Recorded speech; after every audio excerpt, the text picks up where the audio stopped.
Chairman of the Committee, Minister of Ports, Shipping and Waterways, Shri Sarbanand Sonowalji, my senior colleagues, Shri Dharmendra Pradhanji, Shri Ashwini Vaishnavji, Shri Kishan Reddy ji, Honorable Chief Minister Shri Pramod Sawantji, other distinguished ministers from various states, several senior officials from various states who have joined this very important deliberation, all the invitees to this meeting, ladies and gentlemen. I'm delighted that Sonowalji has kept the third meeting of the NSAC. Ideally, I would have liked to be here through the day. And originally, I had assured him I'll spend the whole time because I'm very keen to understand what potential is there and what we are all doing for it. But it clashes with the visit of the Italian Trade and Investment Minister. And since yesterday, we've been having deliberations to further the India-Italy trade and the India-EU partnership of an FTA, which ultimately will help all of us at every state level, give new business and investment opportunities, and also help us expand our trade through the shipping routes, both inland and through external linkages. The Indian government's flagship program, the Sagarmala initiative, complemented with the Honorable Prime Minister's Maritime India Vision 2030, serves as an excellent blueprint to achieve an accelerated and coordinated development of India's diverse maritime sector. With a focus on developing the best-in-class port infrastructure, enhancing logistics efficiency through technology, innovation, new ideas, increasing cargo and passenger movement through inland waterways, and leading the world in safe, sustainable, and green maritime sector is our mission, and in some sense defines the work that all of us collectively in the Sagarmala Apex Committee are collectively working towards. We have seen a significant impact in terms of revenue that the ports have gained in the last couple of years of significant growth in international trade, and there's a potential for an additional revenue of about 20,000 crores through the maritime ecosystem, leading to about 20 lakh jobs directly and indirectly by 2030. I'm confident that the installed port capacity, which has already increased significantly from 1,531 million tons per annum in 14-15 to about 2,555 million tons per annum by 21, has huge potential for growth in the future, particularly when we see the growing demand for Indian goods and services. We see the rapid growth in our goods and merchandise exports. We've crossed $418 billion of exports. That's about 31 lakh crore rupees in the year gone by, 21-22. We have aggressive and ambitious targets going forward. And by 2030, we would like to see goods export reach $1 trillion. And if that has to happen, really it's the Sagarmala initiative, the maritime initiatives, which are an absolute prerequisite, without which all of this will remain a pipe dream.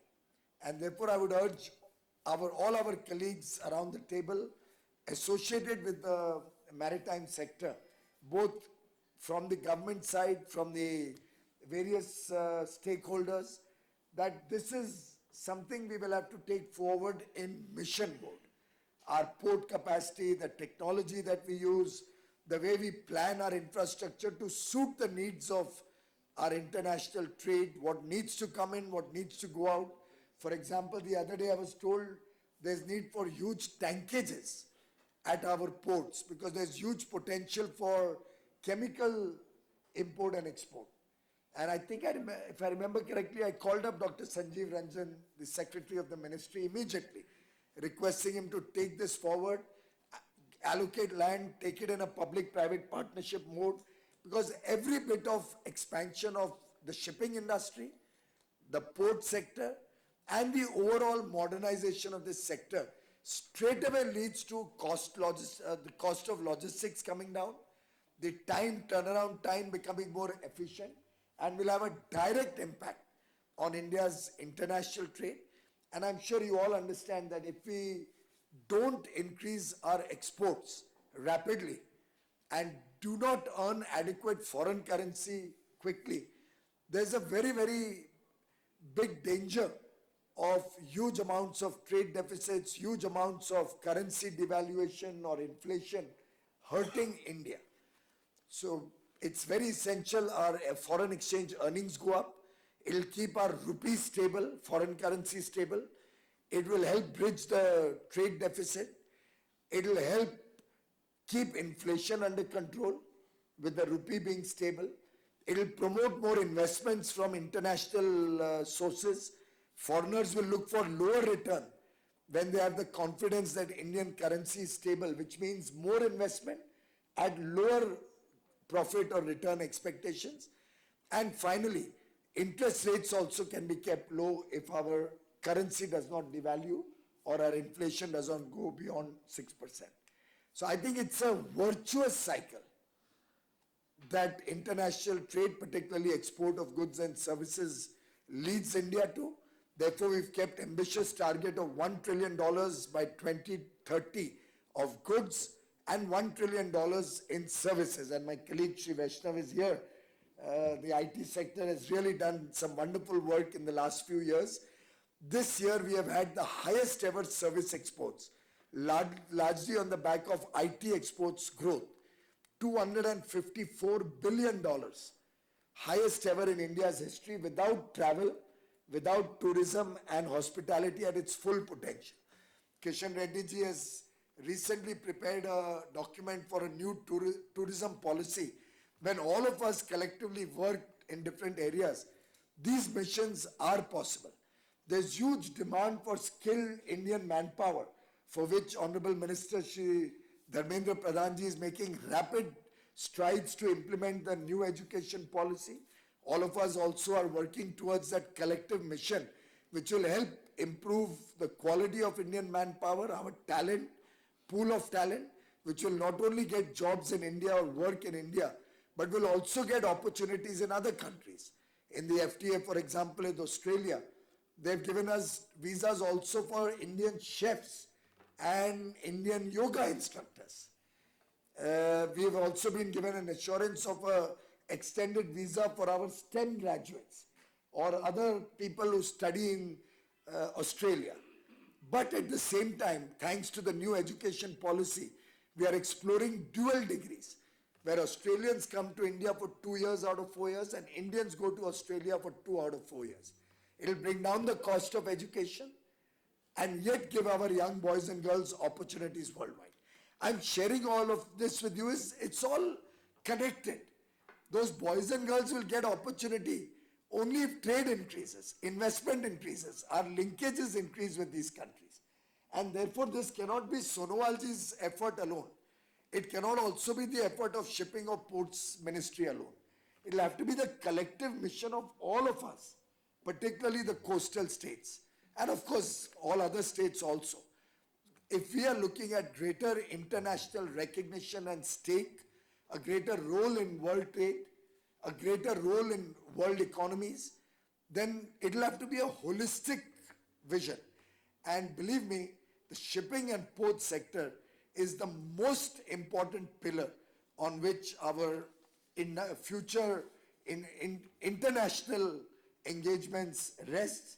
If we are successful collectively as a body in ensuring time-bound, efficient, and technologically superior implementation of the projects that you have taken up, I think there will be no power on earth which can stop India from becoming a developed economy, particularly during the Amrit Kal, the next 25 years when we are looking at taking India from a developing nation to a developed country.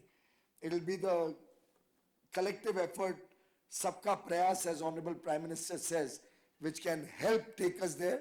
So while we celebrate Azadi Ka Amrit Mahotsav, it's equally important we all work towards the shared and prosperous future of 135 crore Indians.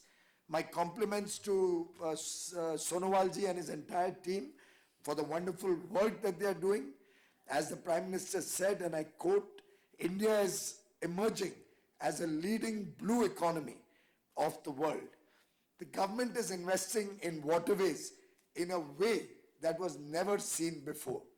I urge all the states also to work under the inspirational leadership of Prime Minister Modi, take his vision forward, and our combined efforts will help revolutionize not only logistics but the very future of India. My best wishes to all of you. Thank you.